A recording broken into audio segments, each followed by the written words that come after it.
வேத வாக்கியங்களின்படி நமது பாவங்களுக்காக மரித்து அடக்கம் பண்ணப்பட்டு வேத வாக்கியங்களின்படி 3ஆம் நாளில் உயிர்த்தெழுந்து இன்று பரலோகிலும் நமது இதயங்களிலுமாக வாசம் பண்ணி கொண்டிருக்கின்ற கர்த்தராகிய இயேசு கிறிஸ்துவின் ஒப்புயர்வற்ற திருநாமம் இன்றும் என்றும் சதாகாலங்களிலும் மகிமைப்படுவதாக.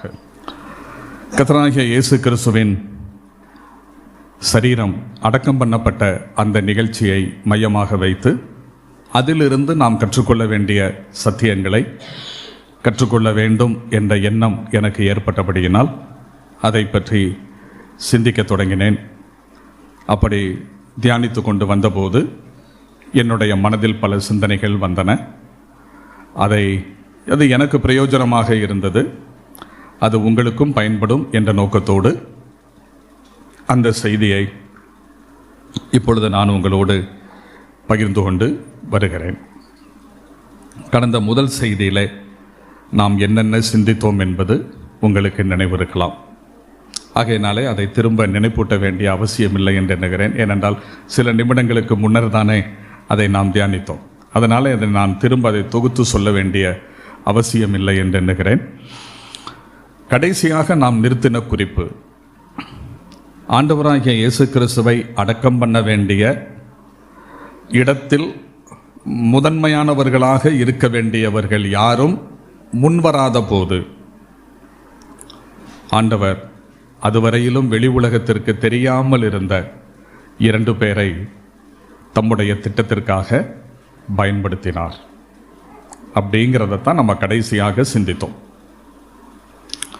அதற்கடுத்து அந்த இருவருடைய செயல்கள் என்ன, அவர்களுடைய குணாதிசயங்கள் என்ன, அப்புறம் அவர்களுடைய பிற்காலம் என்ன என்பதை பற்றி நாம் அடுத்த செய்தியிலே சிந்திப்போம் என்று சொல்லி அந்த முதல் செய்தியை நான் நிறைவு செய்தேன். உண்மையிலேயே நமக்கு ரொம்ப ஆச்சரியம்தான். செய்ய வேண்டியவர்கள், அதற்கான பொறுப்புள்ளவர்கள், கடமைப்பட்டவர்கள் அதை செய்ய தவறினார்கள். இன்னொரு விதத்திலே சொல்லப்போனால் சீசர்கள் 3.5 ஆண்டுகளாக பகிரங்க சீடர்களாக இருந்தார்கள். பகிரங்க சீடர்களாக 3.5 ஆண்டுகள் கூடவே இருந்து அவரோடு சஞ்சரித்தவர்கள், அற்புத அடையாளங்களை கண்டவர்கள், போதனைகளை கேட்டவர்கள், செய்ய வேண்டிய மிக முக்கியமான விஷயத்தை செய்ய முன்வராத போது அந்த காலங்கள் முழுவதிலும் அந்தரங்க சீஷராக, அப்படித்தானங்க, வெளி உலகத்திற்கு தெரியாமல் அந்தரங்க சீடர்களாக இருந்த 2 பேர் ஆண்டவர் களத்திற்கு கொண்டு வருகிறார். அது ஆச்சரியமாக இருக்கிறது, தேவனுடைய செயல். அதைத்தான் நான் சொன்னேன். நீங்களும் நானும் கர்த்தருக்காக, தெய்வீக காரியங்களுக்காக, கர்த்தருடைய சபைக்காக செய்ய வேண்டிய கடமைகள் நிறையவே இருக்கின்றன. அதை நாம் செய்ய தவறும்போது கர்த்தருடைய வேலை நடக்காமல் போய்விடும் என்றெல்லாம் நம்மை விட்டால் அவருக்கு வேற கதி இல்லை. அப்படி இல்லை. அவர் அவருடைய திட்டத்தில் வரிசையாக ஆட்களை வைத்திருக்கிறார். நாம் செய்ய தவறும்போது அதை வேறொரு நபரை கொண்டு தேவன் செய்து முடிப்பார். ஆனால் செய்யாத குற்றத்திற்காக நாம் தேவனிடத்தில் கணக்குப்பிவிக்க வேண்டியவர்களாக இருக்கிறோம் என்ற உண்மையை மறந்துவிடக்கூடாது. இதற்கு வேதத்தில் பல உதாரணங்களை நாம் சிந்திக்க முடியும். ஆசாரியனாகிய ஏலி கர்த்தருடைய வசனத்திற்கு உண்மையாயிருந்து, கர்த்தருக்கு உண்மையாயிருந்து, கர்த்தருடைய சத்தத்தை கேட்டு அதன்படி செயல்பட வேண்டிய ஏலி ஆசாரியன் அந்த பொறுப்பிலிருந்து தவறின பொழுது அந்த இடத்திற்கு ஒரு சாமுவேலை கொண்டு வந்து நிறுத்துகிறார். கொண்டு வருவார். அவர் மூலமாக, சாமுவேல் மூலமாக தேவனுடைய திட்டம் மிக நேர்த்தியாய் நிறைவேறுகிறதை நாம் பார்க்க முடியும். அதுபோல ஒரு ராஜாவாக இருப்பதற்கு அனைத்து விதமான தகுதிகளும் கொண்ட ஒரு அரசன், முதல் ராஜா சவுல், தன்னுடைய பொறுப்பில், கடமையில் உண்மையற்றவனாக போனபோது பாலைவனத்தில் தன் தந்தையினுடைய ஆடுகளை மேய்த்து கொண்டிருந்த தாவீதை அந்த இடத்திற்கு கொண்டு வருகிறார். இதெல்லாம் வேதத்தில் நமக்கு எச்சரிப்புண்டாகும்படி எழுதப்பட்டிருக்கிறது. ஆகையினாலே அருமையானவர்களே, நாம் கர்த்தருக்காக செய்ய வேண்டிய கடமைகளை தங்குதடையின்றி செய்ய வேண்டும், துணிந்து செயல்பட வேண்டும். அது நிமித்தமாக வரக்கூடிய இடர்பாடுகள் எதுவாக இருந்தாலும் அனாயாசமாக எதிர்கொண்டு முன்னேற வேண்டும். கர்த்தர் அதற்கான கிருபையை, பலனை நமக்கு தருவார். சரி, இப்போ இந்த 2 பேரை ஆண்டவர் எழுப்பினார் அல்லவா? அந்த 2 பேரை பற்றி கொஞ்சம் பார்க்கலாம். விரிவாக அவர்களுடைய கேரக்டரை பற்றி விரிவாக நான் சொல்லுவேனேயானால் அது ஒரு கேரக்டர் ஸ்டடியாக போய்விடும். ஆகையினாலே நான் அவர்களுடைய குணாதிசயங்களை பற்றி விரிவாக சொல்லாமல் அடக்கத்தோடு சம்பந்தப்பட்ட அந்த விஷயங்களை மட்டும் சொல்லி நான் என்னுடைய செய்தி நிறைவு செய்கிறேன். இந்த 2 பேருடைய சிறப்பு அம்சங்கள் அதை பார்த்தாலே தெரியும். ஆண்டவருடைய சரீரத்தை அடக்கம் பண்ணுவதற்கு முதன்மை கடமைப்பட்டவர்களை விட எல்லா விதத்திலேயும் பல நிலைமைகளிலும் மேன்மையானவர்களைத்தான் என்ன செய்திருக்கிறார்? அதற்காக ஆயத்தம் பண்ணியிருக்கிறார். சும்மா சோட்டையெல்லாம் கிடையாது, எல்லா விதத்திலும் உயர்ந்தவர்கள். அவங்கள பற்றி கொஞ்சம் அறிமுகம் செய்கிறத நம்ம வேதவசனத்தில் இருந்து பார்ப்போமே. அந்த 2 பேர்ல ஒருத்தருடைய பேர் என்ன? அரிமத்தியா ஊரை சார்ந்த யோசேப்பு. இந்த யோசேப்பை பற்றி, அரிமத்தியா ஊரான் ஆகிய யோசேப்பை பற்றி 4 நற்செய்தி நூல்களின் ஆசிரியர்களும் இவரை பற்றி குறிப்பிடுகிறார்கள்.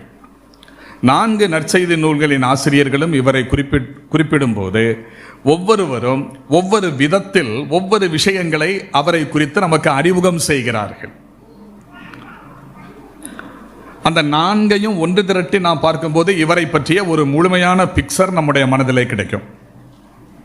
நான் எப்போதும் சொல்லுவேன் இல்லையா, 4 நற்செய்தி நூல்கள் ஆண்டவராகிய இயேசு கிறிஸ்துவின் வாழ்க்கை சரித்திரத்தை, அவருடைய போதனையை அறியத்தரக்கூடிய 4 சுவிசேஷங்கள் நமக்கு கிடைத்திருக்கின்றன.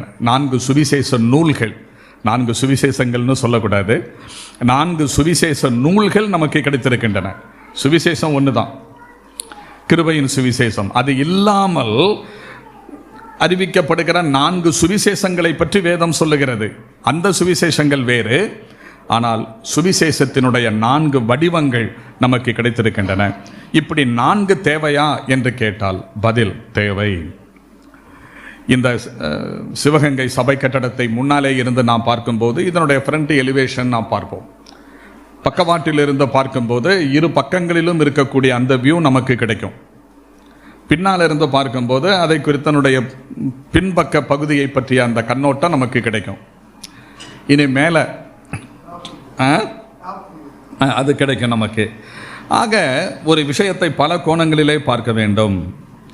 கர்த்தராகிய இயேசு கிறிஸ்துவை, அவரை பற்றிய சத்தியங்களை உலகத்திற்கு வெளிப்படுத்தும்படியாக சித்தம் கொண்ட தந்தையாகிய கடவுள் தம்முடைய குமாரனை 4 பரிமாணங்களின் ஊடாக வெளிப்படுத்தும்படி சித்தம் கொண்டார். ஆகவே 4 நற்செய்தி நூல்களின் ஆசிரியர்களை அதற்கென கருவிகளாக பயன்படுத்தினார். அதை நாம் ஒருங்கிணைந்து படிக்கும்போது பல விஷயங்களை நாம் முழுமையாக புரிந்து கொள்ள முடியும். அதுபோல இந்த அரிமத்தியா ஊரை சார்ந்த யோசேப்பை பற்றி 4 நற்செய்தி நூல்களின் ஆசிரியர்களும் நமக்கு அறிய தருகிறார்கள். மத்தேயு 27:57 அவருடைய ஊர் அரிமத்தியா ஊரானாகிய யோசேப்பு, அது நமக்கு தெரியுது. சீஷனும் ஐஸ்வர்யவானுமாயிருந்த யோசேப்பு, அந்த கருத்து அதில் வடங்கி இருக்கிறதை பார்க்கலாம். மத்தேயு 27:57.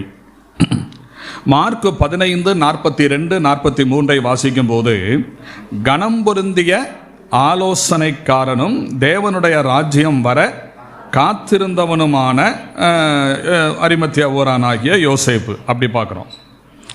லூக்கா நற்செய்தி நூல் 23:50-51 வாசிக்கும் போது, தேவனுடைய ராஜ்யம் வர காத்திருந்தவன், யூதர்களுடைய ஆலோசனைக்கும் செய்கைக்கும் சம்மதியாதவன், உத்தமன், நீதிமான், ஆலோசனைக்காரன் என்றெல்லாம் அவரை பற்றி சொல்லப்பட்டிருக்கிறதை நாம் பார்க்க முடியும். யோவான் நற்செய்தி நூலிலே நாம் வாசிக்கும் போது, யூதருக்கு பயந்ததினால் அப்படின்னு, யூதருக்கு பயந்தவன், இயேசுவுக்கு அந்தரங்க சீஷன் என்று அவனை பற்றி குறிப்பிடப்பட்டிருக்கிறதை என்னங்க 19:38. மார்க் 15:43 வாசிக்கும் போது ஒரு குறிப்பு கூட நம்ம அங்கே வாசிக்க முடிகிறது. துணிச்சல் உள்ளவன், துணிந்து போய் என்று அவரை பற்றி சொல்லப்பட்டிருக்கிறதை பார்க்கலாம். இப்படிப்பட்ட சிறப்பு அம்சங்கள் அவரை பற்றி கூறப்பட்டிருக்கின்றன. இதில் இருந்தெல்லாம் நம்முடைய வாழ்க்கைக்கான ப்ராக்டிக்கல் அப்ளிகேஷன் சொல்லலாம். அது உங்களுக்கு தெரியும் அப்படிங்கிறதுனால நான் அதை விட்டுறேன். அடுத்து நிக்கோதேமுவை பற்றி நான் வாசிக்கும்போது, இருவரில் இன்னொருவரை பற்றி சொல்லும்போது, யூதருக்குள்ளே அதிகாரி, இவரை பற்றி நாம் யோவான் எழுதின சுவிசேஷத்தில் மட்டும்தான் பார்க்க முடியும். வேறு இடங்களில் இவரை பற்றி நாம் அதிகமாக பார்க்க முடியாது. யூதருக்குள்ளே அதிகாரி யோவான் 3:1, பரிசேயன் யோவான் 3:1, இஸ்ரவேலில் போதகன் யோவான் 3:10, நியாய சங்கத்திற்கு முன்பாக இயேசு கிறிஸ்துவுக்கு ஆதரவாக பேசினவன், நியாய சங்கத்திற்கு முன்பாக இயேசு கிறிஸ்துவுக்கு ஆதரவாக பேசினவன் யோவான் 7:45-52.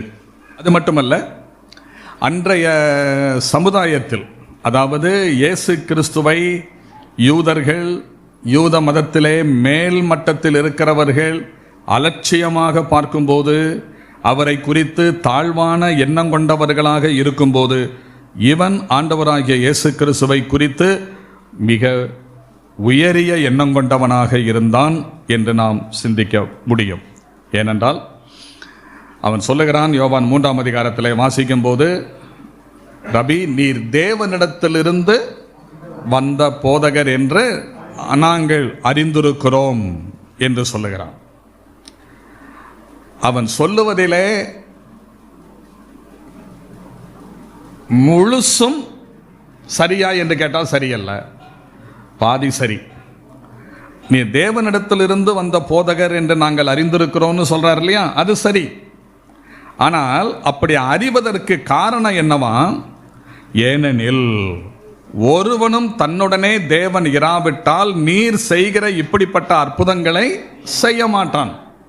அப்போ இயேசு கிறிஸ்து செய்த அற்புதங்களை வைத்து நீர் தேவனிடத்திலிருந்து வந்தவர் என்று அறிந்திருக்கிறோம் அப்படின்னு கூறுறான். அவர் தேவனிடத்திலிருந்து வந்தவர் என்று அறிந்திருக்கிறோம்னு சொல்றது கரெக்டு.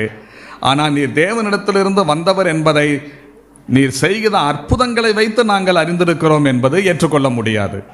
ஏனென்றால் தேவனால் அனுப்பப்பட்டவர்கள் எல்லாருமே அற்புதங்களை செய்ததில்லை. அற்புதங்கள் செய்தவர்கள் எல்லாரும் தேவனால் அனுப்பப்பட்டவர்களும் அல்ல. தேவனால் அனுப்பப்பட்டவர்கள் எல்லாரும் அற்புதங்களை செய்தவர்கள் அல்ல, செய்ய வேண்டும் என்பது அவசியமில்லை. யோவான் திருமுழுக்கரை பற்றி, யோவான் ஸ்நானனை பற்றி நாம் திருமறையிலே வாசிக்கும் போது, தேவனால் அனுப்பப்பட்ட ஒரு மனுஷன் இருந்தான், அவன் பேர் யோவான், அப்படிதான் வாசிக்கிறோம். ஆனால் அதே யோவானை பற்றி திருமறையில் என்ன வாசிக்கிறோம்? யோவான் ஒரு அற்புதமும் செய்யவில்லை. அப்போ தேவனால் அனுப்பப்பட்டவனாய் இருந்தும் ஒரு அற்புதமும் செய்யவில்லை என்று நாம் கூறுவதிலிருந்து, அற்புத அடையாளங்களை வைத்தே ஒருவன் தேவனால் அனுப்பப்பட்டவன் என்ற முடிவுக்கு வருவது முழுமையான அறிவல்ல. தேவனால் அனுப்பப்பட்ட மோசே அற்புதங்களை செய்தான். அதே போன்ற அற்புதங்களை சிலவற்றை எகிப்திய மந்திரவாதிகளும் செய்தார்கள்.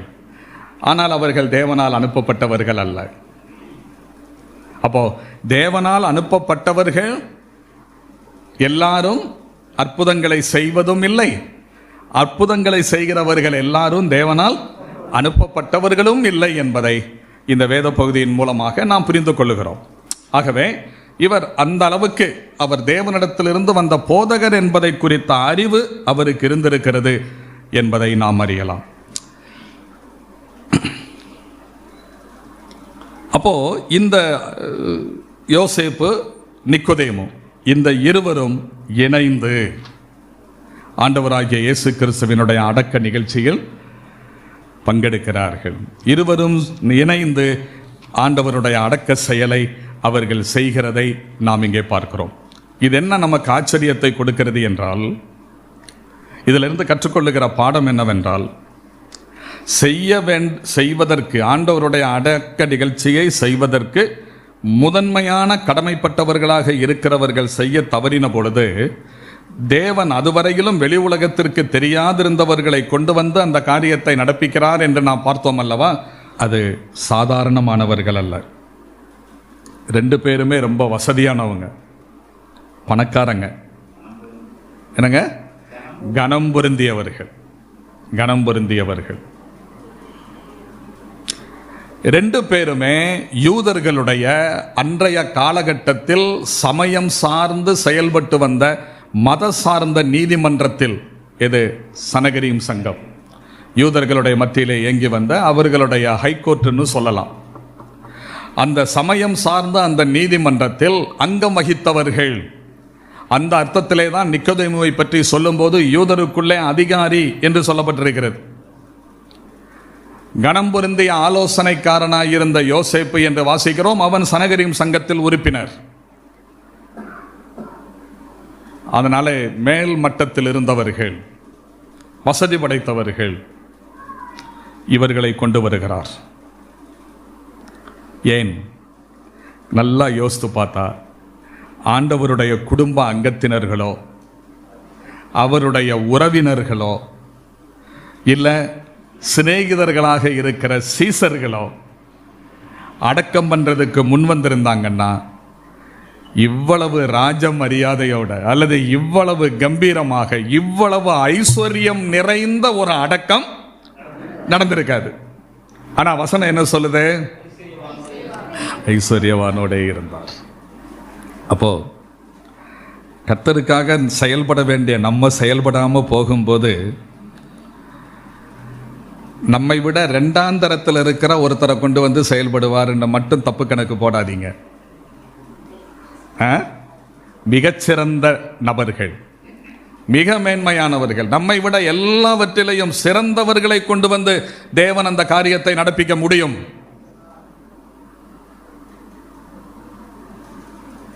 சில வேளைகளை நம்ம நடந்துக்கிடுறது, நம்ம நினச்சிக்கிடுறது, நம்ம இல்லாட்டா அவருக்கு வேற என்ன கதி, நம்ம தான் செய்யணும். அதில் கொஞ்சம் பிகு பண்ணுறது, அப்புறம் அதில் கொஞ்சம் கராக்கி பண்ணுறது தானே, அப்படி கராக்கி பண்ணுறது, அதெல்லாம் கூடாது. கர்த்தருக்காக செய்வதற்கு நாம் கடமைப்பட்டவர்கள். அதில் இன்னொரு விஷயத்தை கூட நான் சொல்லட்டுமா உங்களுக்கு? இவங்க 2 பேரும் சேர்ந்து உயிருள்ள காலங்களில் ஆண்டவருக்கு வெளியரங்கமாக இவர்கள் வரவில்லை, மறைந்திருக்கிறாங்க. இதில் என்ன ஆச்சரியம் நான் நினைக்கிறது, இப்படி 2 பேரும் அடக்கம் பண்ணுவதற்கு வருவாங்கங்கிறது சீசர்கள் கூட கற்பனைகளை நினைச்சிருக்க மாட்டாங்க. அப்படித்தானே? நானே உன்னை கற்பனை பண்ணி பார்க்குறேன். இப்போ சீசர்கள் 2 பேர் தூரத்தில் 2 பேரும் ரொம்ப முக்கியமானவங்க அப்படின்னு எடுத்துக்கிட்டா பேதுருவையும் யோவானையும் சொல்லலாம். ஏன்னா அதுக்கப்புறமும் இந்த 2 பேரும் தானே சேர்ந்து பாராங்க. அப்புறம் வந்து அப்போஸ்தலர் நடவடிக்கைகள்லையும் இந்த 2 பேர் தானே சேர்ந்து போகிறாங்க. அதனால் இவங்க 2 பேரும் கொஞ்சம் அப்படி பேசுகிறாங்கன்னு, இது சும்மா ஒரு ஒரு ஒரு ஒரு அனுமானம், அப்படி நடந்தது அப்படிங்கிறத சொல்ல வரல. என்ன பிரதர் யோவான், ஆண்டவர் சிலுவையில் அடிச்சிட்டாங்க, அவரை இறந்துருப்பார், அந்த அடக்கத்தை நம்ம அதுக்கான ஒன்றும் முயற்சி எடுக்கலையே அப்படின்னு யாராவது ஒருத்தர் சொல்ல, அது இன்னார்னு நான் சொல்ல மாட்டேன். ஏன்னா அது இன்னார்னு அது அனுமானம் தானே, அதனால சொல்ல முடியாது. அதனால ஒருத்தர் அட நீங்கள் வேற, இப்போ இருக்கிற சூழ்நிலையில் எல்லாம் கொந்தளிச்சு போயிருக்கிறாங்க. இந்த சூழ்நிலையெல்லாம் அடக்கம் அது இதுன்னு போட்டு ஏதாவது வாயை திறந்தீங்கன்னா அப்புறம் நம்ம வசமாக மாட்டிக்கிட்ட போகிறோம். ஆமாம், நம்மளை அடக்கம் பண்ணிடுவாங்க. அதனால் அவர் காரியத்தை அது எப்படி என்ன செய்யும், நடக்கும் அப்படின்னு கூட நினச்சிருக்கலாம். இப்படி 2 பேரும் வந்து அதை செய்வாங்கங்கிறது இவங்களுக்கு தெரியாது. ஆனால் அந்த 2 பேரை எந்த இடத்துல வச்சு இந்த காரியத்துக்காக உருவாக்கி வரணுமோ கரெக்டாக ஆண்டவர் உருவாக்கி கொண்டு வரார். உங்களுக்கு தெரியுமா, 400 வருஷங்கள் எகிப்து தேசத்தில் அடிமைகளாக இருந்து கொடுமைப்படுத்தப்பட்ட எபிரேயர்களை, இஸ்ரவேலரை விடுவிக்க அப்பழுக்கற்ற எபிரேய ரத்தம் ஓடுகிற ஒருவனை எகிப்தின் அரண்மனையிலேயே கொண்டு போய் வச்சு அவங்கள வச்சே அவங்கள நல்லா கொழுக்க வளர்த்து நல்ல ட்ரெயின் அப் பண்ணி எகிப்தின் சாஸ்திரங்கள் சகலவற்றையும் கற்கும்படியான சூழ்நிலையை உருவாக்கி, எகிப்து சாஸ்திரங்கள் எல்லாத்தையும் படிச்சிட்டார்ல. இது நான் சொல்லல, யாரு? அது கரெக்டு தான், பைபிள். அதை தான் கேட்டேன். ஸ்தேவான் தன்னுடைய பிரசங்கத்தில் சொல்றாரு, எகிப்தின் சாஸ்திரங்கள் சகலவற்றையும் கற்று வல்லவனானான் அப்படின்னு அவரை பற்றி சொல்லியிருக்கு. எகிப்திய சாஸ்திரங்கள் என்னென்ன இருக்குதோ எல்லாம் படிச்சுட்டாருங்க. யுத்த கலையும் படிச்சிருக்கிறார். என்னங்க? கரெக்ட். பர்ம கலையும் படிச்சிருக்கிறாரு. ஒருத்தனை ஒரே அடியில் சாகடிக்கணும்னா அது என்னங்கிறது அவருக்கு தெரிஞ்சிருக்கு. அவ்வளவு தூரம் பயிற்சி பெற்று ஒருத்தனை கொழுன்னு உருவாக்கி வச்சுக்கிட்டு இருக்கிறாரு. குடிக்கிறது ஒரு குறிப்பிட்ட காலம் வரைக்கும் எபிரேய தாய், தன்னுடைய சொந்த தாயினுடைய பால். அதுக்கப்புறம் சாப்பிட்ற சாப்பாடு எல்லாமே அரண்மனை சாப்பாடு. படிப்பு எகிப்து நாட்டிலே மிக உயரிய படிப்பு, ராஜகுமாரனுடைய படிப்பு இல்லையா. அப்புறம் நல்ல பயிற்சி, ட்ரெஸ்ஸு, ராஜ வஸ்திரம், இதெல்லாம் போட்டு உருவாக்கி வளர்த்து கொண்டு வர்றாரு அவங்களுக்கே வேட்டு வைக்கிறதுக்கு. அதுதாங்க தேவனுடைய செயல். எதிரியினுடைய பாளையத்திலேயே ஆட்களை வச்சு உருவாக்குறாரு பாருங்க. பார்வன் ராஜா கற்பனை பண்ணி பார்த்துருப்பானா, இப்படி வளர்ந்து வர்றவன் நாளைக்கு நமக்கே வேட்டு வைப்பான்னு. அதுதான் தெய்வீக செயல். ஆராய்ந்து முடியாத அதிசயங்களையும் எண்ணி முடியாத பெரிய காரியங்களையும் செய்கிறவர்னு சொல்றது எவ்வளவு உண்மை பாருங்க. இது ஒரு உதாரணம். அதே மாதிரி இன்னொரு உதாரணம் என்னன்னா, கர்த்தருடைய தீர்க்கதரிசி அப்படின்னு எவன் தெரிஞ்சாலும் எந்த விசாரணையும் இல்லாம என்ன செஞ்சிருங்க, கொன்றுங்க. கர்த்தருடைய தீர்க்கதரிசின்னு தெரிஞ்சா போதும், எந்த என்கொயரியும் கிடையாது, விசுவாசியும் கிடையாது, எந்த விசாரணையும் கிடையாது, கொன்ற வேண்டியது. உத்தரவு பிறப்பிக்கப்பட்டிருக்கிறது எங்கிருந்து? ஆகாப் ராஜாவின் அரண்மனையில் இருந்து. ஆனா அந்த ஆகாப் ராஜாவின் அரண்மனையிலேயே ஒபதியா என்ற பெயர் உள்ள ஒருவனை ஆண்டவர் பக்குவப்படுத்தி கொண்டு வருகிறார். கெபிக்கு 50 பேராக ஒளித்து வைத்து, கெபிக்கு 50 பேராக ஒளித்து வைத்து கர்த்தருடைய தீர்க்கதரிசிகளுக்கு பஞ்சகாலம் தீரும் மட்டும் என்ன செய்யறாருங்க, உணவு கொடுக்கிறாரு, பாதுகாப்பு கொடுக்கிறாரு, பராமரிக்கிறாரு. இது தெய்வத்தினுடைய என்னதுன்னு திருவிளையாடலா அப்படிங்கிறது மாதிரி ஆண்டவருடைய செயல்பாடு எத்தனை ஆச்சரியம்.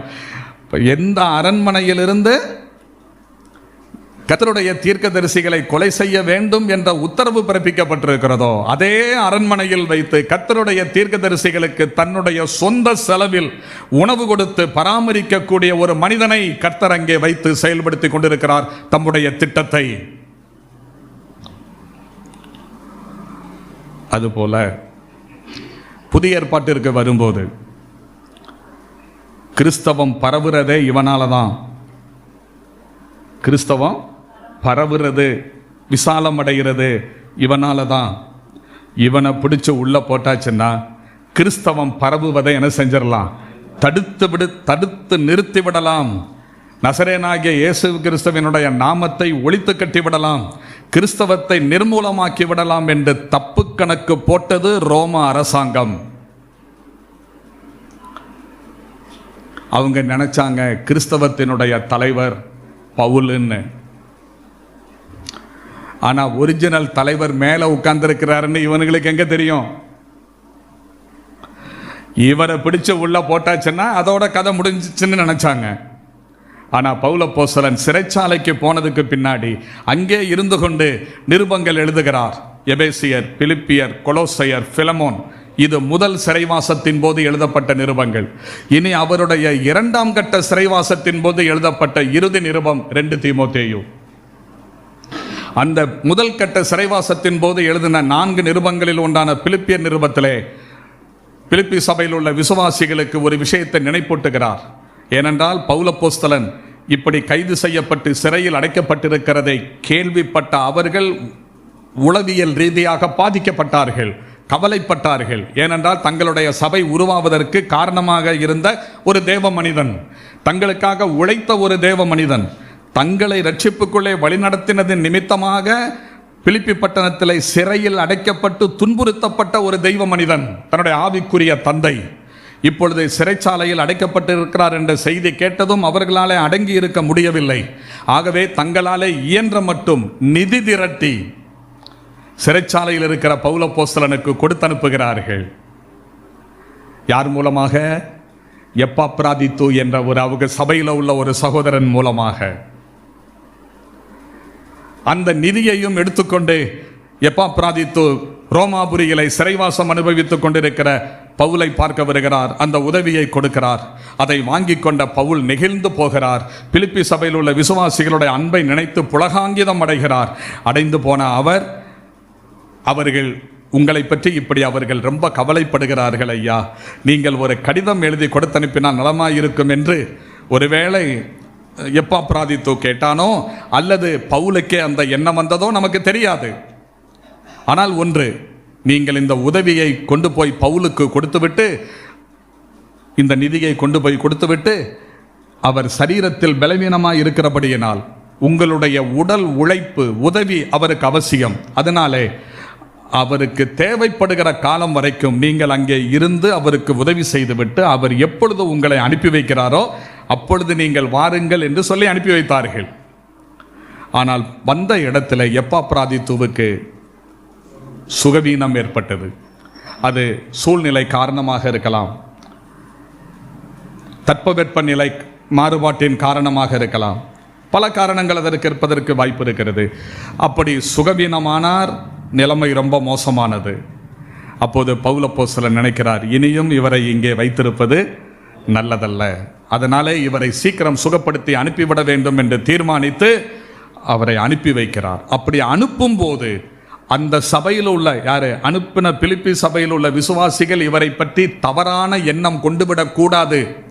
பவுலோடு கூட இருந்து கஷ்டப்படுறதுக்கு விருப்பம் இல்லாமல் சீக்கிரம் வந்துட்டாரோ அப்படின்னு நினைச்சிடக்கூடாதுங்கிறதுக்காக அவராக வரவில்லை, நானே தான் அனுப்பி வைக்கிறேன், இந்த நிலைமைக்கு அவர் தள்ளப்பட்டார், ஆகையினால் நான் அனுப்பி வைக்கிறேன் என்று சொல்லி தன்னுடைய சகோதரன் பேரிலே ஒரு களங்கம் கூட வராமல் இருப்பதற்கு பார்த்து கொள்ளுகிற பவுலப்போஸ்தலனுடைய அந்த விசாலமான மனசு எத்தனை ஆச்சரியம் இல்லையா? அப்ப நான் சொல்ல வந்த விஷயம், ஒவ்வொரு சந்தர்ப்பத்திலும் தேவன் சிலரை அவ்விதமாய் தம்முடைய திட்டத்திற்காக பயன்படுத்துகிறார். நன்மைக்கு ஏதுவானதாக எதிரிகளின் அந்த எல்லைக்குள் வைத்தே தம்முடைய திட்டத்தை நிறைவேற்றுவதற்கான பாத்திரங்களை உருவாக்குகிறார் என்பதற்காக நான் இதை சொல்லிக் கொண்டு வருகிறேன். பவுலப்போஸ்தலன் அப்படி சிறைச்சாலையில் அடைக்கப்பட்டிருந்த போது அந்த சிறைச்சாலையை தன்னுடைய எழுத்துக்கூடமாக மாற்றினார். அங்கேதான் சொல்லுகிறார், 2வது நிருபம் எழுதும்போது தீமோத்தேயுவுக்கு, நான் கட்டப்பட்டிருக்கிறேன் ஆனால் வசனம் கட்டப்படவில்லை. அப்புறம் பிலிப்பியருக்கு நிருபம் எழுதும்போது ஏற்கனவே எழுதுறாரு, சகோதரரே எனக்கு சம்பவித்தவை சுவிசேஷம் பிரபல்யமாவதற்கு ஏதுவாயிற்றென்று நீங்கள் அறிய வேண்டும் என்று நான் விரும்புகிறேன் என்கிறார். அப்படின்னா நான் சிறையில் அடைக்கப்பட்டிருக்கிறத பற்றி நீங்கள் கவலைப்படுறீங்க, சோர்ந்து போறீங்க, இதோடு கூட தேவனுடைய ஊழியம் சபை எல்லாமே ஒரு முடிவுக்கு வந்துருச்சோன்னு நினைச்சு நீங்க கவலைப்படாதீங்க. என்னை கட்டியிருப்பதினால் சுவிசேஷம் தடைபடவில்லை, மாறாக அது பிரபலம் அடைகிறது. அந்த இடத்துல சுவிசேஷம் பிரபல்யமாவதற்கு அப்படின்னு பயன்படுத்தப்பட்டிருக்கிற அந்த சொல்லுக்கான கிரேக்க மொழியிலே உள்ள வார்த்தையின் பொருள் இராணுவ முன்னேற்றத்தை குறிக்கக்கூடிய சொல்லாகும்.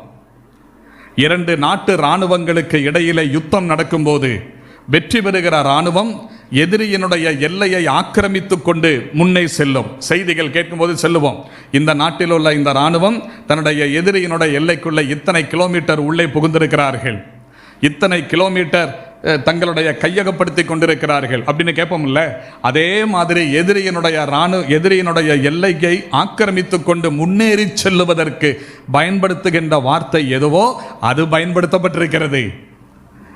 அப்படியே எதிரிகளினுடைய எல்லையை ஆக்கிரமித்து கொண்டு வந்த சுவிசேஷம் இப்பொழுது ராயனுடைய அரண்மனையையும் விழுங்கிவிட்டது. ஆமாவா இல்லையா? அப்போ நான் அப்படி கற்பனை பண்ணி பார்க்குறேன். பவுல் இந்த பிலிப்பியருக்கு நிருபம் எழுதும்போது போகிறவங்க வர்றவங்க எல்லாம் பவுலின் மூலமாக நிறைய பேர் இப்போ சுவிசேஷத்தை கேட்டு ரட்சிக்கப்பட்டு வந்துட்டாங்க. இப்போ ராயனுடைய அரண்மனையில் நிறைய விசுவாசிகள் இருக்காங்க. அப்போ அவங்க கேட்குறாங்க, இது என்னுடைய கற்பனை, அவங்க கேட்குறாங்க, ஐயா என்னமோ கடிதம் எழுதுறீங்க, யாருக்கு கேட்கலாம், ரொம்ப பிஸியாக இருக்கிறீங்களே அப்படின்னு. உடனே பவுல் சொல்லியிருப்பார், நான் ஊழியம் செய்த இடம் பிலிப்பி பட்டணம், அங்கே உள்ள சபையார் எனக்கு நிதி உதவி செய்து எனக்கு உதவி செய்கிறதுக்காக நிதி திரட்டி இந்த பிரதர் எப்பாப்ராதித்து மூலமாக கொடுத்து அனுப்பியிருக்கிறாங்க. அவர் இப்போ நான் திருப்ப அனுப்புகிறேன். அவங்க செய்த உதவிக்கு நன்றி சொல்லணும். அதோட நான் சிறையில் அடைக்கப்பட்டிருக்கிறதுனால கிறிஸ்தவத்துக்கே ஒரு பெரிய பாதிப்பு ஏற்பட்டுருச்சுன்னு அவங்க நினச்சி சோர்ந்து போயிடக்கூடாது. அதனால் சிறைவாசம் அனுபவித்து கொண்டிருப்பது சுவிசேஷம் பிரபல்யமாவதற்கு காரணமாயிற்று. இராணுவம் முன்னேறுவதைப் போல சுவிசேஷம் முன்னேறி கொண்டிருக்கிறது அப்படிங்கிறத அவங்களுக்கு தெரிவிக்கணும் அப்படிங்கிறதுக்காகவும் நான் இதை எழுதுகிறேன் அப்படின்னு சொல்லும்போது, அப்படியா, நீங்கள் இங்கே வந்ததுனால ஒரு பெரும் கூட்டம் ரட்சிக்கப்பட்ட ராயனுடைய அரண்மனைக்குள்ளே இருக்கிறோங்கிறத அவங்களுக்கு சொல்லுங்க, அதையும் சேர்த்து எழுதிருங்க. அப்போ இவங்க இன்னும் புரிஞ்சுக்கிடுவாங்க, உங்களுடைய சிறைவாசம் வீணாகவில்லைங்கிறத புரிஞ்சுக்கிடுவாங்க. உடனே பவுல் நல்லா இருக்க அந்த உடனே தான் சொல்றாரு, ராயனுடைய அரண்மனை எங்கும் உள்ளவர்கள் உங்களுக்கு வாழ்த்துதல் சொல்லுகிறார்கள்.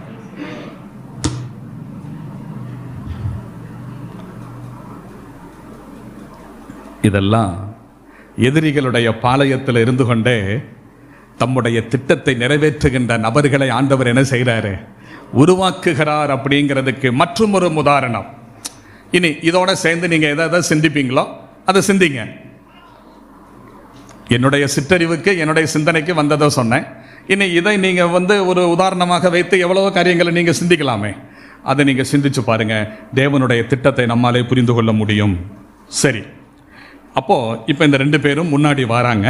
இதில் ரொம்ப முதல் முயற்சி எடுத்து வர்றது யார் அப்படின்னா அரிமத்தியா ஊரை சார்ந்த யோசேப்பு தான் வர்றார். நேரம் ரொம்ப குறைவு, டைம் முடிகிறதுக்கு முன்னாடி அடக்கம் பண்ணணும். ஏன்? ஓய்வு நாள் ஆரம்பிக்க போகுது. ஆண்டவராகிய இயேசு கிறிஸ்து சிலுவையில் அடித்தது எப்போ?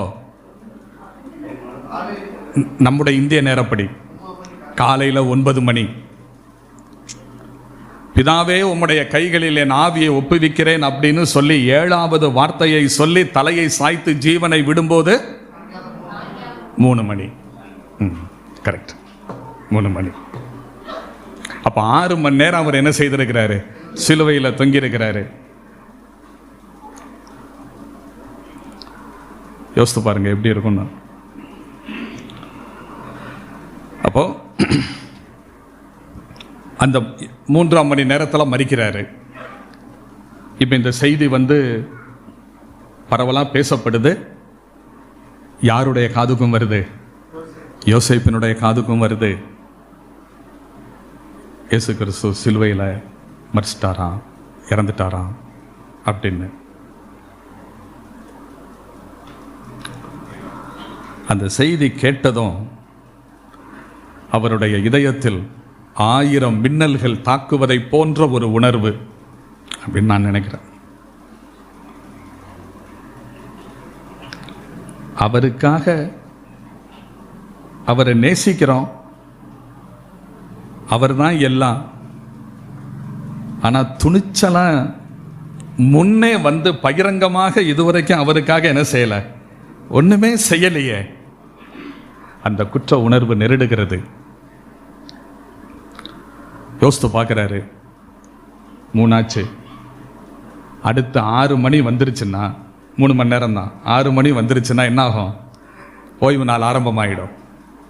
அதுக்கப்புறம் ஓய்வு நாளில் யூதர்களுடைய வழக்கத்தின்படி ஒன்றும் செய்ய முடியாது. அது அங்கே தான் தொங்கும். அப்படி தொங்கினால் என்னென்ன பாதிப்பு வருங்கிறத ஏற்கனவே நம்ம சிந்திச்சோம்ல. இதெல்லாம் யோசித்து பார்க்குறாரு. யோசித்துட்டு பார்க்கும்போது உடனே புறப்பட்டார். அந்த போகிறதுல ஒரு வேகத்தை நான் பார்க்குறேன், அந்த நடையில் ஒரு ஸ்பீடை பார்க்குறேன், ஒரு பரபரப்பை பார்க்குறேன். காலத்தை வீணடிச்சிட்டோம். எஞ்சி இருக்கிற காலத்து இந்த மணித்துளிகளுக்குள்ளாகவாவது இவருக்காக செய்ய வேண்டியதை செய்யணுங்கிற உத்வேகம் வருது. போகிற வழியிலேயே சீலைகளை வாங்கிட்டு போறாரு. என்னதுங்க? துணியில சுற்றினார்கள் அல்லவா, அந்த சீலைகள் வாங்கி கொண்டு போறாரு.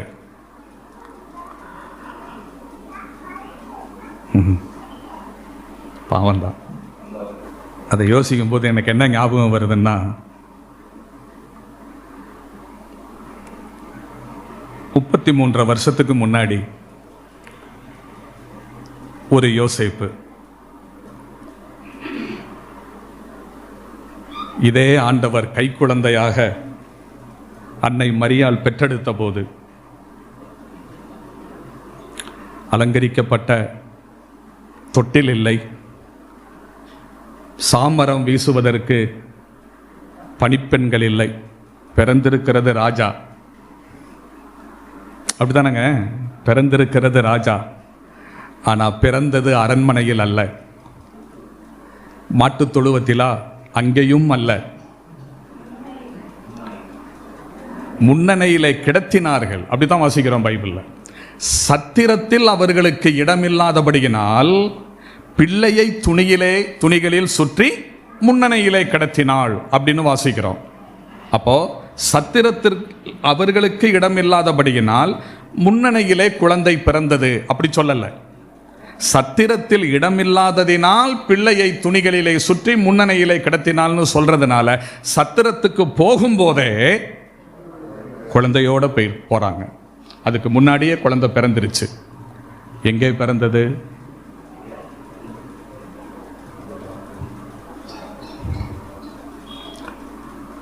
நம்ம எல்லாருக்குமே ஒரு பிறந்த முகவரி உண்டு, பிறந்த இடம் உண்டு இல்ல?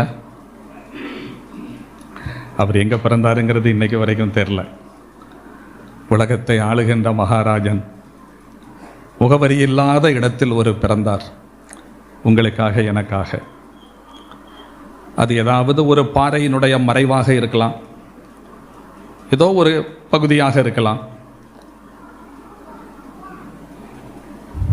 அந்த சந்தர்ப்பத்தில் பிறந்து விழுந்த மலர்ந்த அந்த புத்தம் புது மலர், களங்கமில்லாத அந்த குழந்தைக்கு ஒரு யோசேப்பு துணியை சுற்றுகிறார். அதே குழந்தை இன்றைக்கு வளர்ந்து பெரிதாகி 33.5 ஆண்டுகள் ஆன போது உங்களுக்காக எனக்காக சிலுவையிலே பலியான நேரத்தில் இன்னொரு யோசேப்பு துணிகளை சுற்றி அடக்கம் பண்ணுவதற்காக வாங்கி கொண்டு வருகிற அந்த காட்சி நெஞ்சத்தை நெகிழ வைக்கிறது.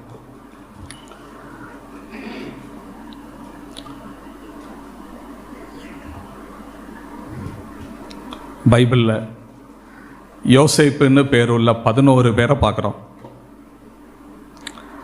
இந்த 11 பேருமே நல்லவங்க தான்.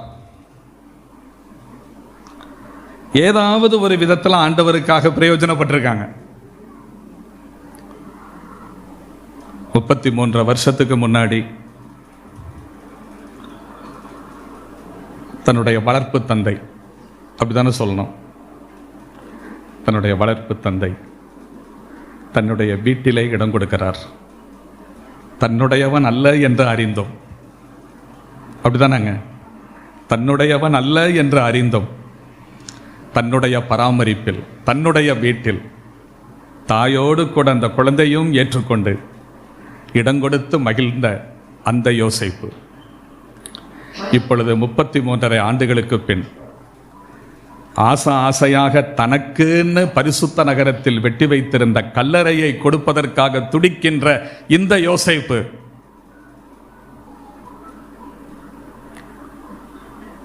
ஆண்டவராகிய இயேசு கிறிஸ்துவினுடைய வாழ்க்கையின் துவக்கத்திலும் முடிவிலும் 2 யோசேப்புகள்.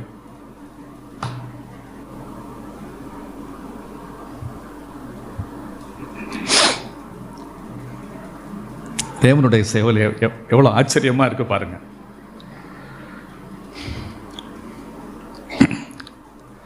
வாங்கிட்டே வர்றாரு. அப்புறம் இப்போ சரீரத்தை வாங்கணும், துணிஞ்சு போறாரு. ஏன்? அவர் இருக்கிற பொசிஷனுக்கு இதெல்லாம் எடுக்க முடியாது, ஒத்து வராது. பெயல்செபூல், பிசாசுகளின் தலைவனாகிய பெயல்செபூலினால் இயக்கப்படுகிறவன், அப்படித்தானே முத்திர குத்துனாங்க. தேவதூஷகன், ரோம அரசாங்கத்திற்கு எதிராக கலகம் பண்ணின ஒரு ராஜதுரோகி, இப்படிப்பட்டவருடைய ஒருத்தருடைய சரீரத்தை வாங்கிறதுக்காக ஒருத்தர் முன் வர்றாருன்னா, அதுவும் ஒரு அந்தஸ்தான இடத்துல இருந்து வர்றாருன்னா எவ்வளவு பெரிய சிக்கல்களை சந்திக்க வேண்டியது வரும் யோசேப்பு.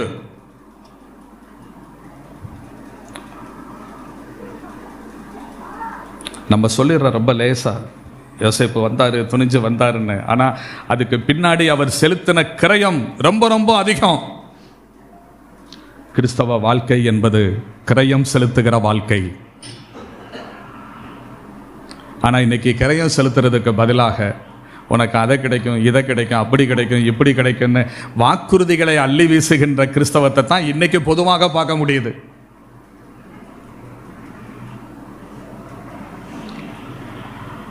அப்போ பிலாத்துவின் இடத்துல போய் கேட்கிறார், ஆண்டவருடைய சரீரத்தை நான் அடக்கம் பண்ணணும், எனக்கு நீங்க அதை கொடுங்க.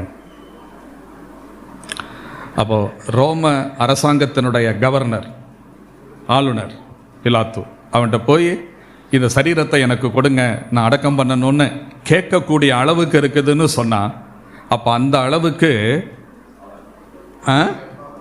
பவர் இருக்கு, இன்ஃப்ளூயன்ஸ் இருக்கு, ஆதிக்கம் செலுத்தக்கூடியவராக இருக்கிறார். ஒண்ணுமே மறுப்பு சொல்லலையே. இரண்டாவது, ரோம சட்டத்தின்படி, அக்கால வழக்கத்தின்படி இந்த மாதிரி உள்ள ஒரு தண்டிக்கப்பட்ட ஒருவருடைய சடலத்தை எடுத்து அடக்கம் பண்ணுவதற்கு அரசாங்கம் விதித்திருக்கிற பணம் செலுத்த வேண்டும். டெத் சர்டிஃபிகேட் வாங்கணும், பணம் செலுத்தணும், அப்பதான் இந்த பிரேதத்தை கொடுப்பாங்க. இப்ப டெத் சர்டிஃபிகேட் கொடுக்கணும். பிலாத்து யோசிக்கிறான், இவ்வளவு சீக்கிரம் இறந்துட்டாரா, அதை கன்ஃபார்ம் பண்ணணும்ல, இவ்வளவு சீக்கிரம் இறந்துட்டாரா? ஏன்னா அவனுக்கு ஆச்சரியம். காரணம், சிலுவையில் அடிக்கப்படுகிறவர்கள் சீக்கிரமாக மரிக்க மாட்டார்கள். காரணம், அவங்க சிலுவையிலே தொங்குகிற அந்த பொசிஷன், சிலுவையிலே தொங்குகிற அந்த பொசிஷனானது, அந்த நிலையானது அவங்களை சீக்கிரமா சாக விடாது. அதனால சில நாட்கள், பல மணி நேரங்கள், சில நாட்கள் கூட சிலுவையில் தொங்கிட்டு இருப்பாங்க, கத்திக்கிட்டு இருப்பாங்க, கதறுவாங்க, கொஞ்சம் கொஞ்சமா சாவாங்க. இப்போ சிலுவையில் அடித்து இப்போ 3 மணி நேரம் தான், 6 மணிக்கு அடிச்சாங்க. அவர் ஜீவனை விடுறது பிற்பகல் 3 மணிக்கு. இவ்வளவு சீக்கிரம் செத்துட்டாரா அப்படிங்கிறத சந்தேகம் வருது. அதனால அதை உறுதிப்படுத்துறதுக்காக ராணுவ வீரர்களுக்கு உத்தரவு கொடுக்க, ராணுவ வீரர்கள் அதை உறுதிப்படுத்த இப்போ டெத் சர்டிஃபிகேட் கொடுத்தாச்சு. இப்போ அதுக்கு செலுத்த வேண்டிய கிரயத்தை என்ன செய்யறாருங்க, யோசேப்பு செலுத்துறாரு. செலுத்திட்டு அந்த உடலை வாங்குறார்.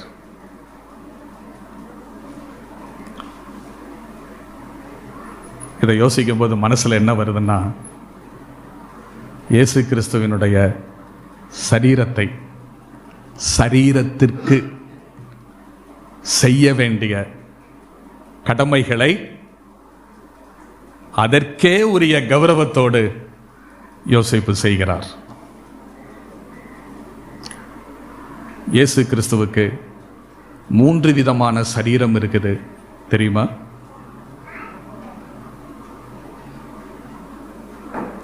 ஒன்று, அவர் இந்த உலகத்திலே பிறந்தபோது அவருக்கு கிடைத்த சரீரம், அவர் வளர்ந்த சரீரம், வாழ்ந்த சரீரம், மரித்த சரீரம், அடக்கம் பண்ணப்பட்ட சரீரம், உயிர்த்தெழுந்த சரீரம். அது அவருடைய பிசிக்கல் பாடி, எழுத்தின்படியான சரீரம்.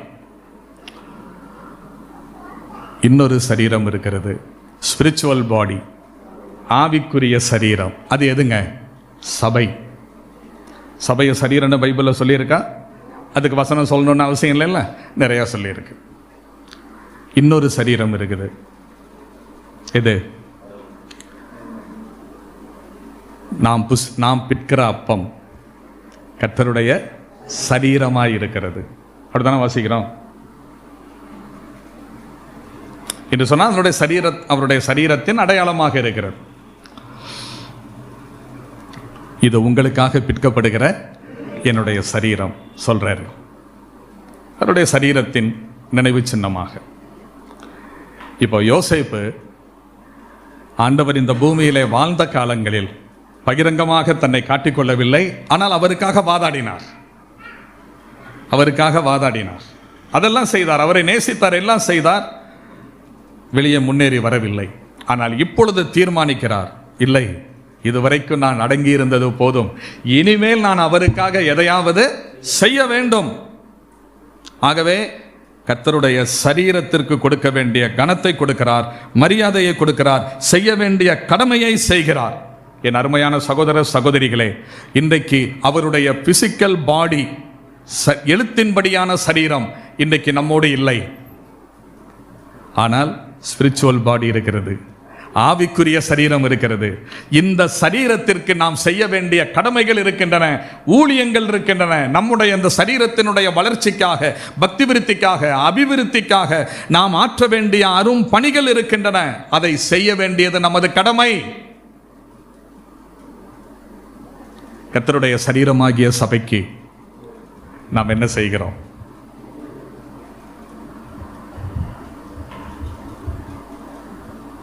யோசித்து பாருங்க. ஒரு விசுவாசிக்கு சபையோடு உள்ள தொடர்பு என்ன?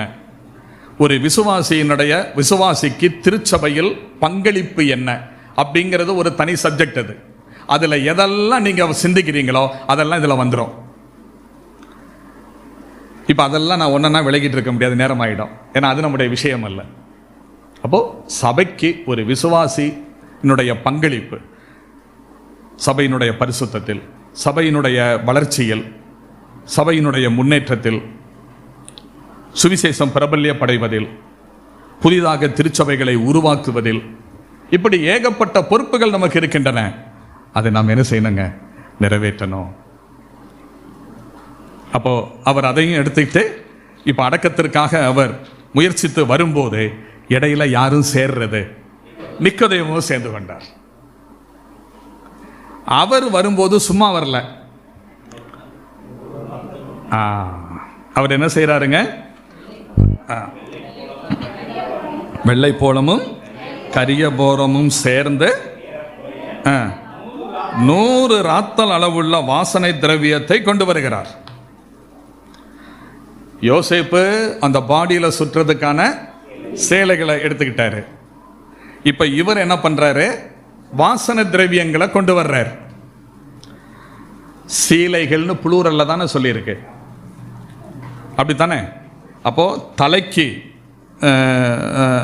சரீரத்தையும் தலையையும் வெவ்வேறு துணிகளாலே சுற்றுவார்கள். அது யூதர்களுடைய வழக்கம். ஆகையினால ஒன்றுக்கும் மேற்பட்ட துணிகள் சுற்றப்படுகிற படியினால தான் அதுல என்ன சொல்லி இருக்குதுங்க? சீலைகள் அப்படின்னு பன்மையில புளூரல்ல சொல்லியிருக்கு.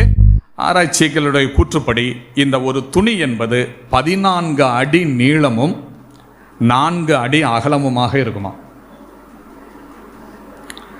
கிட்டத்தட்ட ஒரு சேலை, ஒரு சாரி, அதனுடைய அந்த நீளம் அப்படி இருக்கும்னு நினைக்கிறேன் நான், எனக்கு தெரியல. சொல்லுவாங்க இல்லையா? அப்போ அவ்வளவு நீளமான 14 அடி நீளமுள்ள 4 அடி அகலம் உள்ளதான துணி, அடக்கத்திற்கு பயன்படுத்துகிற இந்த துணி. இதை அந்த பாடியில் முதலாவது அந்த பாடியை குளிப்பாட்டுவாங்க, சரீரத்தை. அதெல்லாம் குளிப்பாட்டி நல்லா நீட்டாக கழுவி முடித்து எல்லாம் பண்ணதுக்கப்புறம் இந்த துணியை சுற்றுவாங்க. ஒரு சுற்று சுற்றிட்டு அதுக்கு மேலே இந்த வாசனை திரவியங்களை போடுவாங்க.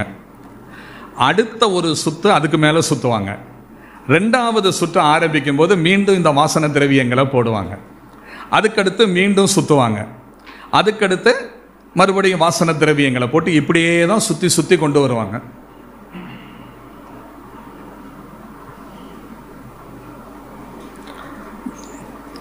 இது ஒரு உதாரணத்துக்கு, செத்து போன ஒரு ஆள் உயிரோட எந்திரிச்சு வந்தா கூட, உயிரோடு எந்திரிச்சா கூட பிச்சுக்கிட்டு வர முடியாது. ஏன்னா இதெல்லாம் நல்லா பசை போல என்ன செஞ்சிருக்குங்க, ஒட்டி இருக்கும். அது அவ்வளவு தூரம் பிச்சுக்கிட்டு வர முடியாதுங்கிறதுனால தான் லாசருவினுடைய கட்டுகளை அவிழ்த்து விடுங்கன்னு சொன்னார் இல்லையா? இல்லைன்னா லாசருவே வெளியே வான்னு சொல்லும்போது வெளியே வந்த அவனுக்கு அதையெல்லாம் உடைச்செறிஞ்சிட்டு வர்றது லேசு தானே. ஆனால் கர்த்தர் நீங்கள் அவுத்து விடுங்கன்னு சொல்கிறார். இத்தனைக்கும் இந்த அளவுக்கெல்லாம் செலவழிச்சிருக்க மாட்டாங்க. யாருக்கு? லாசருவுக்கு. ஆமாம், ஞானகுரு சொல்கிற மாதிரி பாவம்தான். அது கூட என்ன சொல்கிறாங்க வேத ஆராய்ச்சியாளர்கள், இந்த எருசலேமுக்கு போகும்போது, பெத்தானியாவிலேருந்து எருசலேமுக்கு போகும்போது தானே அத்திமரத்தை சபிக்கிறாரு. பெத்தானியாவிலேருந்து போகும்போது தான். அந்த குடும்பம் எப்படின்னா ரொம்ப ஏழ்மையான குடும்பம் தான். ஆனால் ஆண்டவரை ரொம்ப அதிகமாக நேசிக்கிற குடும்பம், ஆண்டவரால் நேசிக்கப்பட்ட குடும்பம். வந்துட்டாருன்னா தடபுடலாக கவனிப்பாங்க, நல்ல சாப்பாடு. அதுக்கெல்லாம் கொடுத்து முடிச்சாச்சுன்னா அதுக்கடுத்து பட்னியாக கிடப்பாங்க. அதனால தான் காலையில் எழும்பி வரும்போது, அந்த வீட்டில் இருந்து ஆண்டவர் வரும்போது சாப்பிடாம தான் வந்தார். அவருக்கு பசி ஏற்பட்ட போது சாலையோரத்தில் இருக்கிற அத்திமரத்தை பார்க்குறார். அப்போ என்ன அர்த்தம்னா, முதல் நாள் நல்லா விருந்து வச்சு கொடுத்துட்டாங்க, அடுத்த நாள் கொடுக்கறதுக்கு இல்லை. அப்போ அப்படிப்பட்ட ஒரு குடும்பம். அப்போ அவங்க சுற்றி வச்சுருப்பாங்க அப்படின்னா இந்த முறைப்படி அடக்கம் பண்ணாலும் ஓரளவுக்கு பண்ணியிருப்பாங்க. ஆனால் இப்போ இவ்வளோ சுற்றுறாங்க. ஆண்டவர் உயிர் தெழுந்த போது எல்லாம் அந்த சிறைச்சாலையில் பவுலும் சீலாவும் பிலிப்பி பட்டணத்தில் இருந்தபோது கட்டுகள் எல்லாம் விழுந்தது மாதிரி எல்லாம் தெரிச்சு போகுது.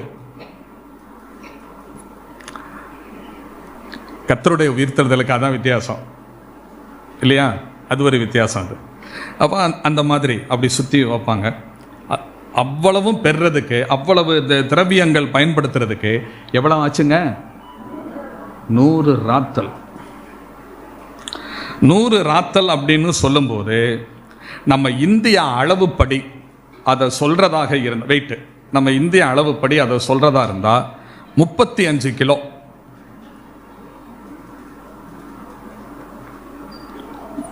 அப்போ ஆண்டவரை அடக்கம் பண்ணுறதுக்கு செமையாக தான் கொண்டு வந்திருக்கிறாரு. யார்? நிக்கோதேமு. இவர் என்னங்க, இவர் வெறும் சீலையை மட்டும் கொண்டு வந்திருக்கிறாரு அப்படின்னா அவரையும் ஒதுக்க முடியாது. ஏன்?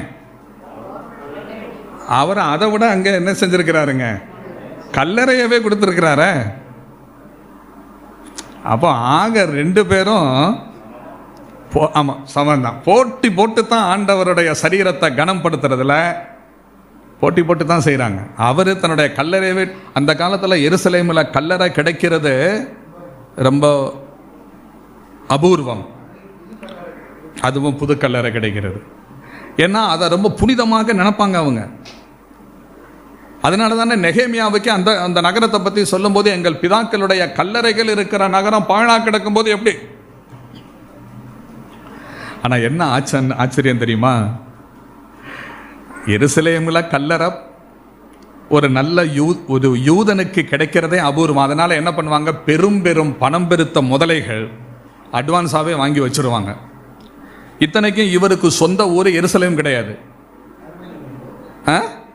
அரிமத்தியா. அது எருசலேமிலிருந்து 20 கிலோமீட்டர் தூரத்தில் இருக்கு. அப்போ அது நகர்ப்புறத்தில் வெளியில் இருக்கக்கூடிய ஒரு ஊர். ஆனால் அந்த ஊரை சார்ந்தவர் அவருடைய செல்வாக்கை பயன்படுத்தி பணம் இருக்கிறதுனால, வசதி இருக்கிறதுனால, அப்புறம் எருசலேமில் அடக்கம் பண்ணுறது புனிதமாக கருதப்படுறதுனால அங்கே என்ன செஞ்சுட்டாருங்க, அட்வான்ஸாக கல்லறையை வாங்கி வச்சிட்டார். அதை விட்டு கொடுக்குறாருங்க. தன்னிடத்தில் எது இருக்கிறது சிறப்போ அது யாருக்கு? கர்த்தருக்கு. அந்த என்ன இருக்கணும்ல, அந்த என்ன இருந்ததுன்னா காணிக்கையில் காணிக்கை போடும்போது கிழிஞ்சு போன நோட்டெல்லாம் வராது.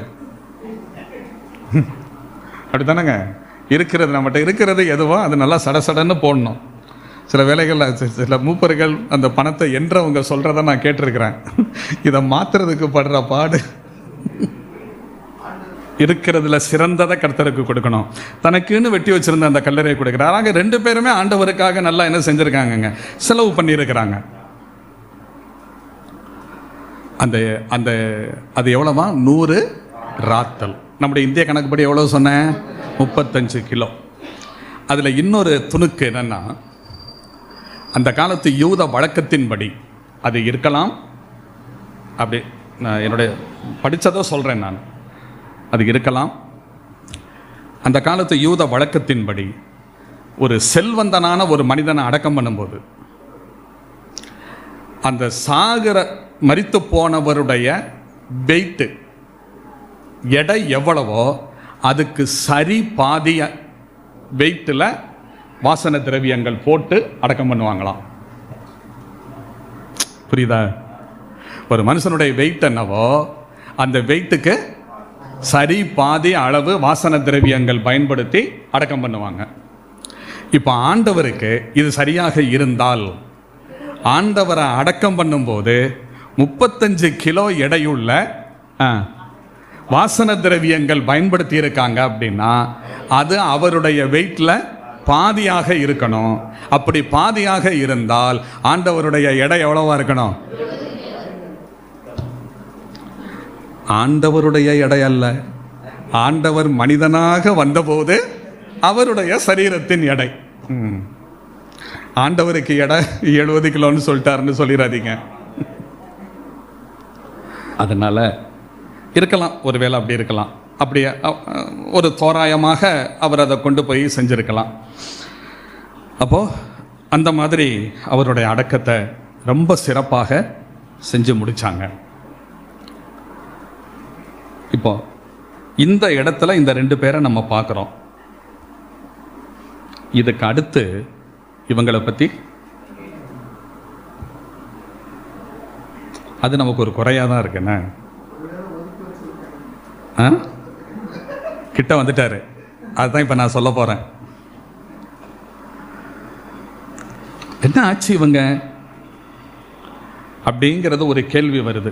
இனி அந்த கல்லறை, அதனுடைய சைஸு, அப்புறம் அந்த கல்லறையினுடைய வாசலில் புரட்டி வச்ச கல், அதனுடைய சைஸு, இதெல்லாம் நான் சொல்லணும்.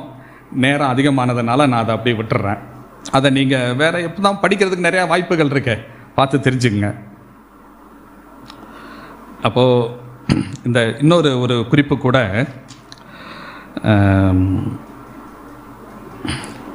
ஒரு தலைவரை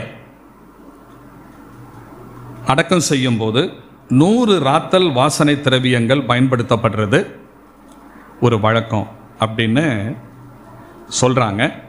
கமாலியேல் அப்படின்னு ஒருத்தரை பற்றி நம்ம தெரியும் இல்லையா, பாதத்தில் பற்றி வந்து அந்த கமாலியேலுங்கிற அந்த போதகரை அடக்கம் பண்ணும்போது 86 பவுண்டு எடையுள்ள வாசனை திரவியங்களை பயன்படுத்தினதாக சொல்லப்படுகிறது. அதே மாதிரி ஏரோது ராஜா மரித்து போன போது அவனை அடக்கம் பண்ணுறதுக்கான அந்த வாசனை திரவியங்களை 500 வேலைக்காரர்கள் சுமந்துக்கிட்டு போனாங்களாம்.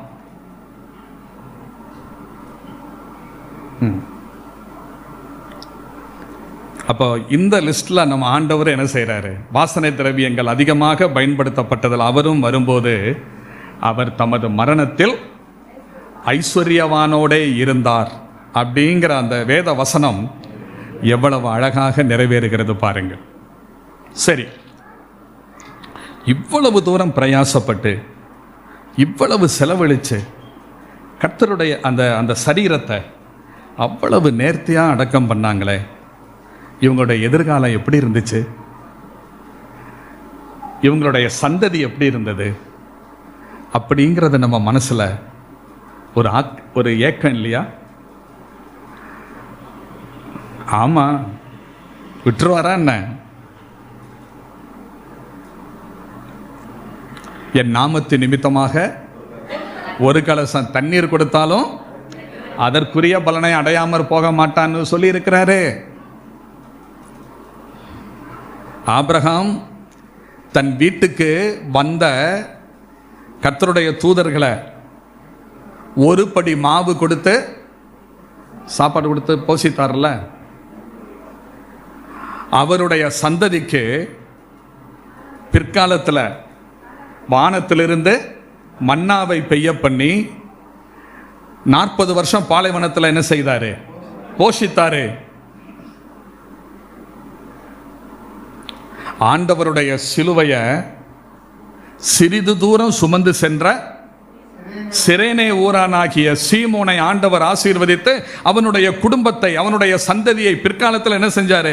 தணிக்கை செய்தாரு. இப்படியெல்லாம் செஞ்ச ஆண்டவருடைய சரீரத்தை யாருமே வாங்குவதற்கு, அடக்கம் பண்றதுக்கு முன்வராத போது தைரியமாய் முன்வந்து அந்த சரீரத்திற்கு கொடுக்க வேண்டிய கனத்தை கொடுத்து, மரியாதையை கொடுத்து, அடக்கத்தை மிக சிறப்பான முறையில் செலவு செய்து முடித்த இந்த தாசர்களுடைய குடும்பத்தை, சந்ததிகளை ஆண்டவர் விட்டு விடுவாரா என்ன? எவ்வளவு ஆசீர்வதிச்சிருப்பார்.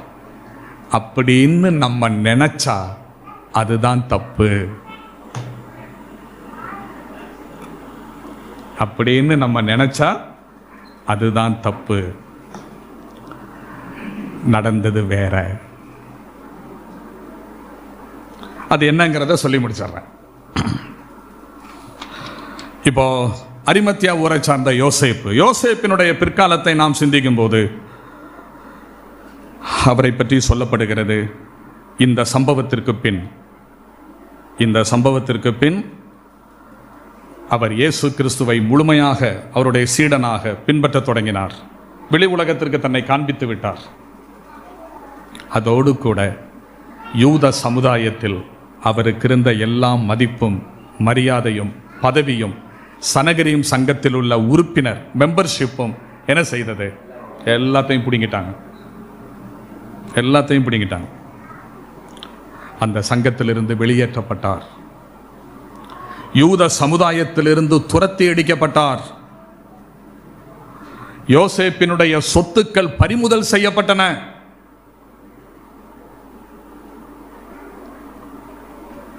கொடுத்தவருக்கு பாருங்க, யோசேப்பினுடைய சொத்துக்கள் பறிமுதல் செய்யப்பட்டன. அவரை பற்றி இன்னொரு குறிப்புகள் கூட சொல்லப்படுகிறது. ஆண்டவர் தம்முடைய சீசர்களோடு மேல் வீட்டறையில் கடைசியாக பஸ்கா விருந்து புசித்தார் அல்லவா? அந்த பஸ்கா விருந்து புசித்த போது பாத்திரம், அந்த பஸ்கா விருந்து புரித்த போது அதற்கு பயன்படுத்தின பாத்திரங்கள் உண்டு இல்லையா? அதில் ஒரு பாத்திரத்தை யோசேப்பு அவர் கைக்கு கிடைத்ததாம். ஏதோ ஒரு சூழ்நிலையில் அதை அவர் எடுத்துக்கொண்டார். பின்னர் இவர் யூதர்களால் தள்ளப்பட்டு சிறை தண்டனை அனுபவிக்கின்ற காலம் முழுவதும் இந்த பாத்திரத்தில் தான் சிறையில் இருக்கின்ற காலத்தில் உணவருந்தினாரா? அவரை பற்றி சொல்லப்படுகிறது. வாழ்க்கையின் பின்னர் சிறையில் இருந்து விடுதலையான யோசேப்பு இங்கிலாந்து நாட்டிற்கு ஊழியத்திற்காக சென்றதாகவும், அங்கு ஊழியம் செய்து லிடியா என்கின்ற இடத்தில் மரணமடைந்ததாகவும் சொல்லப்படுகிறது. இது யோசேப்பு. நிக்கதேமினுடைய விஷயம் என்னவென்றால், இவரை பற்றி ஒரு வரலாற்று குறிப்பு சொல்லுகிறது. சரித்திரத்தை படித்தவங்களுக்கு தெரியும். மிக பிரபலமான யூத வரலாற்று ஆசிரியர் பேர் என்ன? ஜோசிஃபஸ். ஜோசிஃபஸினுடைய சொந்த சகோதரன் இந்த நிக்கோதேமு என்று சொல்லப்படுகிறது.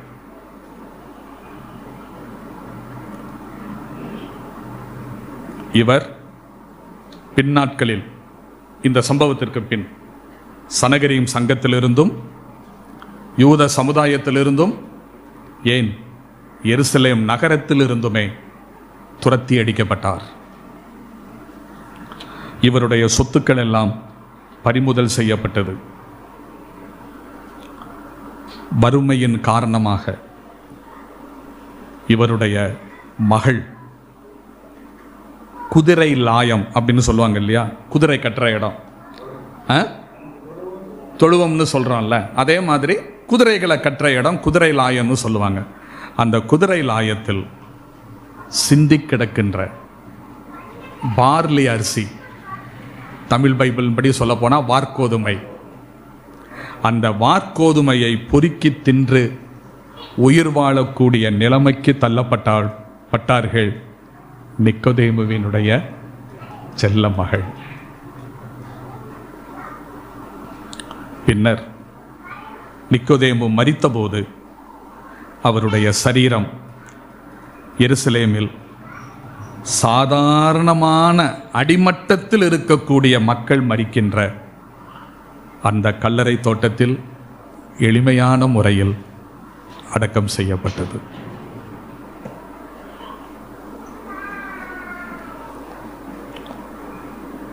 நம்ம என்ன பாட்டு பாடுவோம்? கிறிஸ்துவுக்காக இழந்தவர் எவரும் தரித்திரரானதில்லை, ராஜ்ய மேன்மைக்காக நஷ்டப்பட்டோர் கஷ்டப்பட்டதில்லை அப்படின்னு பாட்டு பாடுறோம். ஆனால் எல்லாரை பொறுத்த மட்டிலும் அது உண்மையல்ல. நம்முடைய உள்மனம் சொல்லுகிறது, இவ்வளவு பெரிய தியாகம் செய்த இந்த தியாக சுடர்களை, அவர்களுடைய பிள்ளைகளை, அவருடைய குடும்பத்தை கர்த்தர் எப்படி ஆதரித்து கனப்படுத்தி உயர்த்தி இருப்பார் அப்படின்னு என்ன தோன்றுகிறது. ஆனால் கர்த்தர் அவர்களை நடத்தின விதம் வித்தியாசமானது. இதனாலே இவர்கள் செய்த செயலுக்கு இதுதானா பலன், இதுதானா கூலி அப்படின்னு சோர்ந்து போக வேண்டாம். இம்மையில் இதற்கான பிரதிபலன் இல்லாவிட்டாலும் நித்தியத்திற்கு செல்லும் போது இதற்கான வெகுமதிகள் தாராளம் பெறுவார்கள். இதுபோல நீங்களும் நானும் கர்த்தருக்காக பல தியாகங்களை செய்யலாம், பல கஷ்டங்களை அனுபவிக்கலாம், பல விஷயங்களை இழக்கலாம். அதனாலே நமக்கு எல்லாமே இந்த பூமியிலே நம்முடைய வாழ்நாட்காலத்தில் நூறத்தனையாக பன்மடங்காக திரும்ப கிடைக்கும் என்று எதிர்பாராதீர்கள், எதிர்பார்க்காதீங்க, எதிர்பார்த்து செய்யாதீங்க. அப்படி செய்யறது கந்து வட்டிக்கு கொடுக்கிறது மாதிரி. அப்படிதானங்க? நான் இதை கொடுத்த ஆண்டவர் எனக்கு இவ்வளவு தருவார், இதுதானே இன்னைக்கு பேசுறாங்க. நான் கர்த்தருக்கு இவ்வளவு கொடுத்தேன், அவர் எனக்கு இத்தனை மடங்கு கொடுத்தாரு. இல்ல, அவர் எனக்கு கொடுத்தாலும் கொடுக்காவிட்டாலும், அவர் எனக்கு இதற்கு பிரதிபலன் தந்தாலும் தராவிட்டாலும், அவர் என்னை ஆசீர்வதித்தாலும் ஆசீர்வதிக்காவிட்டாலும், அவர் என்னிடத்தில் அன்பு கூர்ந்து எனக்காக சிலுவையிலே தன்னையே பலியாக ஒப்பு கொடுத்து என்னை மீட்டு ரட்சித்தாரே, இந்த தியாகத்திற்காக நான் என்னையும் எனக்குள்ளவை அனைத்தையும் அவருக்காக தியாகம் செய்ய நான் கடமைப்பட்டிருக்கிறேன். அது அவருடைய அன்பு நிமித்தமாக இதை நான் செய்ய கடனாளியாய் இருக்கிறேன் என்ற அந்த ஒரு உணர்வு தான் உங்களுக்கும் எனக்கும் இருக்க வேண்டும். நான் என்னுடைய செய்தியை இங்கே நிறைவு செய்கிறேன். பிரியமானவர்களே, ஆண்டவராகிய இயேசு கிறிஸ்துவின் அடக்கம் பண்ணுதல், படக்கம் பண்ணப்பட்ட அந்த நிகழ்ச்சியை சிந்தித்த பொழுது என்னுடைய மனதில் சிந்தனைக்கு வந்த விஷயங்களை உங்களோடு பகிர்ந்து கொண்டேன். இது உங்களுக்கும் பிரயோஜனமாக இருக்கும் என்று நம்புகிறேன். அந்த சிந்தனையோடு, தியாக சிந்தனையோடு கர்த்தருக்காக நாம் வீறு கொண்டு புறப்பட்டு சொல்வோம். கர்த்தருடைய சரீரத்திற்காக, சபையாகிய சரீரத்திற்காக நாம் செய்ய வேண்டிய கடமைகளை சரியாக செய்வோம். அதன் நிமித்தமாய் எவைகளை இழக்க வேண்டியது வந்தாலும் தைரியமாய் இழப்பதற்கு துணிந்து நிற்போம். இம்மையில் கிடைக்கும் என்ற எதிர்பார்ப்பு வேண்டாம். நித்தியத்தில் அதற்கானவை கிடைக்கும். அந்த ஷாத்ராக், மேஷாக், ஆபேத்நேகோ என்ற இளைஞர்கள் சொன்னது போல, நாங்கள் சேவிக்கிற ஆண்டவர் உம்முடைய கையிலிருந்தும் இந்த தீச்சூளையின் வல்லமையிலிருந்தும் எங்களை தப்புவிக்க வல்லவராயிருக்கிறார். அவர் விடுவியாமற் போனாலும் நீர் உண்டு பண்ணின இந்த சிலையை நாங்கள் வணங்க மாட்டோம் என்று சொன்னது போல, என் ஆண்டவருக்காக நான் செய்ய கடமைப்பட்டிருக்கிறேன். அவர் அதற்கு பன்மடங்கான நன்மைகளை, ஆசீர்வாதங்களை திரும்ப கொடுக்க அவராலே முடியும். ஆனால் அவர் செய்யாவிட்டாலும் என்னையும் எனக்குள்ளதையும் முழுமையாய் அவரை அர்ப்பணிப்பதற்கு, சேவிப்பதற்கு நான் தயாராக இருக்கிறேன் என்ற அந்த உணர்வோடு நாம் ஜீவிப்போம். ஆண்டவர் நமக்கு கிருபை செய்வாராக.